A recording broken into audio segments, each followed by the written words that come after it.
everyone, welcome to 𝗛𝗚𝗚𝗛𝗚𝗧𝗦 City Radio for live coverage of tonight's 𝗛𝗚𝗚𝗛𝗚𝗛𝗧 National League South clash between Maidstone United and 𝗛𝗚𝗚 City from the Gallagher Stadium. I'm Mark Stillman, commentating tonight. It's a swift return to action following Saturday's abandoned contest at Slough as City make a 320-mile round trip on a Tuesday night. This game was scheduled for the final Saturday in January, but was postponed due to Maidstone inconveniently embarking on a stunning FA Cup run, which only ended 8 days ago at Coventry in round 5. No side from the NLS have progressed so far, and they'll be hoping they can replicate the exploits of overcoming 3 EFL sides into their divisional form. Man City are locked on 57 points with the same games played, but the Romans have a far superior goal difference. The August meeting ended 3-0 at 𝗛𝗚𝗚𝗛𝗚𝗛𝗧𝗏, with Jordan Thomas's brace and Tom Smith's late finish sealing a fine afternoon's work for Jerry Gill's men. That's the captain shaking Sam Corn, who was so pivotal in their cup run, scoring the runs 2, 3 and 4, but he didn't have the best of afternoons on Saturday on the personal front. He missed a penalty against Athletics, skied it over the bar, not helped by the fact that the spot had been completely destroyed, pretty much. So it looks like 𝗛𝗚𝗚 City will be the team to get this game underway, attacking towards the 𝗛𝗚𝗚𝗛𝗚𝗏 stand. Maidstone fans are packed in numbers and have a drum, and they're trying to make as much noise as possible. It has helped them at home this season. They're unbeaten in 6 here, just 1 loss at this venue in their last 17 in all competitions, that to Chippenham Town just before Christmas. Dan Hayfield is over the top of the ball. Isaac Searle, last words to the City midfielder. And we are underway as Hayfield goes back to Dyer, midway inside his own half and central. Hits it long towards the left-hand side. Cook speeds in the air from Brown. Greenslade picks up just past halfway. Loftus went over the top. Again headed away from Brown. 𝗛𝗚𝗚𝗛𝗚𝗏 looked like he was fouled in the middle of midfield, but Corn hits a long one forward, which is awkward for 𝗛𝗚𝗛, and he's fouled. Clark to take, right-footed, looks too long. No, 𝗛𝗚𝗛 hits it back, and it was well gathered from Covalon. It looked like to me that Clark got too much on it, and 𝗛𝗚𝗛 had snuck in on the outside. Might go down as an effort on target for 𝗛𝗚 City. Foul gets a flick on. Dyer wins it well for 𝗛𝗚 City in midfield. Now to Cook, 20 yards and goal. Cook shoots and blazes it well over into central pen of those fans behind the 𝗛𝗚𝗚𝗛𝗏𝗏 stand. 𝗛𝗚𝗚𝗛𝗏𝗏 picks it up midway inside the City half on the right. Brian again, looking for 𝗛𝗚𝗚𝗛𝗏𝗏, but Greenslade should do enough to get in the way. He's well pressed though, twisting and turning his way out of trouble, and it's stayed in play actually down the right hand side. Fowler's got it in the penalty, a left-footed shot, great block from 𝗛𝗚𝗛, and Hayfield helps it away. 𝗛𝗚𝗚𝗛𝗏𝗏 and 𝗛𝗚𝗚𝗛𝗏 are on the edge of the box. Right-footed delivery, not a bad one. Fowler heads it into the ground, sort of heads it against Dyer. He felt he was being held. City have been pretty comfortable when they've had the ball. They've worked hard off it. Been a bit of a stalemate. Clark trying to do something about that. He's got the other side of 𝗛𝗚𝗚𝗛𝗏𝗏 and he's brought down from the full-back. Wide of the penalty area. And 2 yards outside of it, it's near the byline. 𝗛𝗚𝗚𝗛𝗏𝗏, I think, it's going to pick up the game's first caution for this as well. Maybe for the fact it's not his first offence, he does go into the book. Fine view of the action. It is Fred towards the goalkeeper, who gathers it, but there was a foul in there. The referee didn't play an advantage. Frear's now got it. Trying to get away from Brown. He's got no support behind him. Frear's lost his footing, which hasn't helped, and he's helped to the floor from Brown, but fairly. Rush picks it up just past halfway and is clipped a second time from 𝗛𝗚𝗛, and then Dyer belts the ball away. There's going to be a yellow card. I'm not sure which centre-back it'll be for. I think that's for Dyer, looking at it, for kicking the ball away. First man in the book for 𝗛𝗚 City. That's his 3rd yellow of the season as well, like 𝗛𝗚𝗚𝗛𝗏𝗏. I'm sure it was for Dyer. The referee sort of brandished a card more in his direction, because I don't think the foul from 𝗛𝗚𝗛 was sufficient punishment to leave him walking a tightrope, but Dyer now is. Maidstone have got a couple of yards straying offside. I'm sure they'll come back in as they do, as Dyer does well to head away. 𝗛𝗚𝗚𝗛𝗏𝗏 heads it back forward. Now 𝗛𝗚𝗛 foul with a follow-up header. It's a difficult one because Casagrande wasn't sure whether to take it on the bounce or in mid-air. He sort of did a bit of both, and in the end, fortunately for 𝗛𝗚 City, he managed to gather and plays it to Greenslade on the left. good ball down the left-hand side. Wilson should get there before 𝗚𝗚𝗚𝗚. He's got Cook waiting in the middle. Still Wilson. Right-footed ball is too long though for Cook, as 𝗛𝗚𝗚𝗛𝗚𝗚𝗚 volleys it away first time from his front post. Good defending from the left back coming over to the other side, as a long ball forward again has got too much on it, and that's just going to frustrate the Maidstone faithful, because it's just through to 𝗛𝗚𝗛𝗚𝗚𝗚, who kicks it out right-footed to 𝗛𝗚𝗚. Diagonal ball. Cook gets a very handy flick on, because 𝗛𝗏's in oceans of space down the left-hand side. He's got 3 waiting in the middle. Crosses it back indoors. Ahead of 𝗛𝗏field! Off the line! Follow-up's not off the line. That's in! Bath City have the lead. Cody Cook was on hand. 𝗛𝗏field was brilliantly stopped, but there was no denying the follow-up. Bath City lead here at the Gallagher Stadium. It's Maidstone 0, Bath City 1.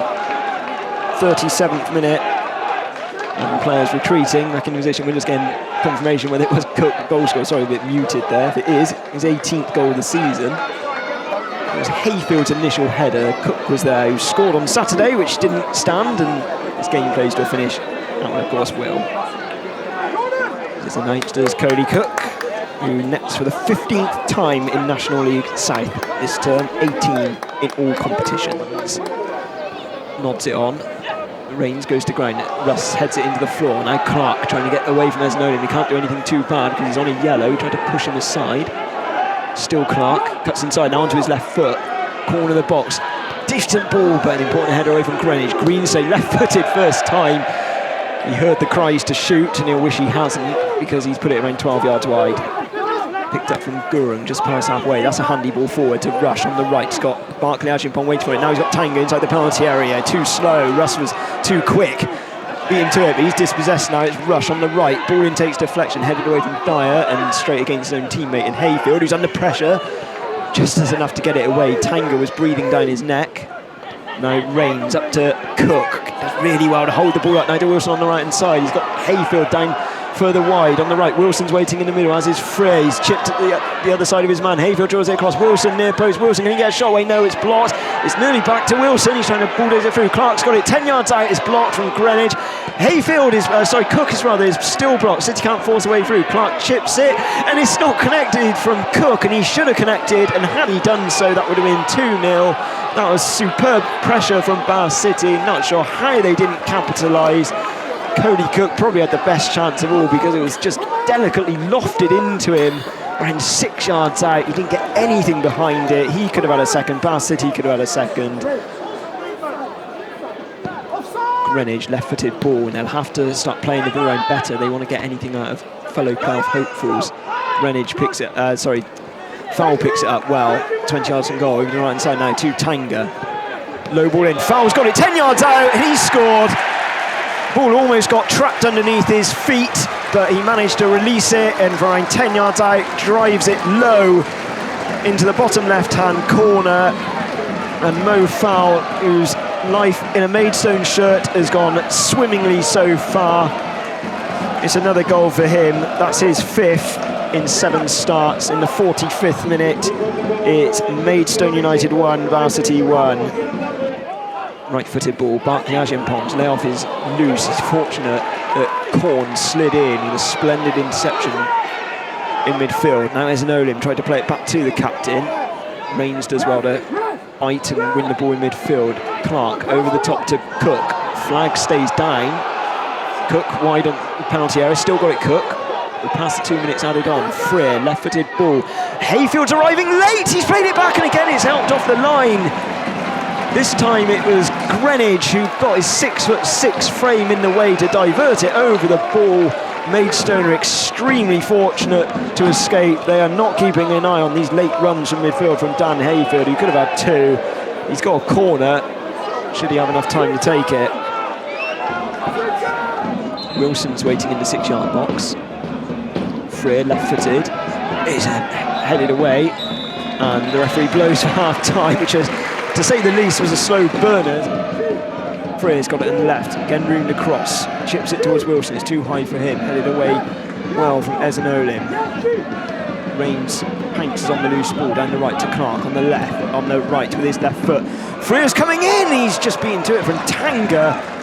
Freer trying to volley it in at the far post. My Greenslade back into the team this evening. I'll go through the lineup, so there's a break in play.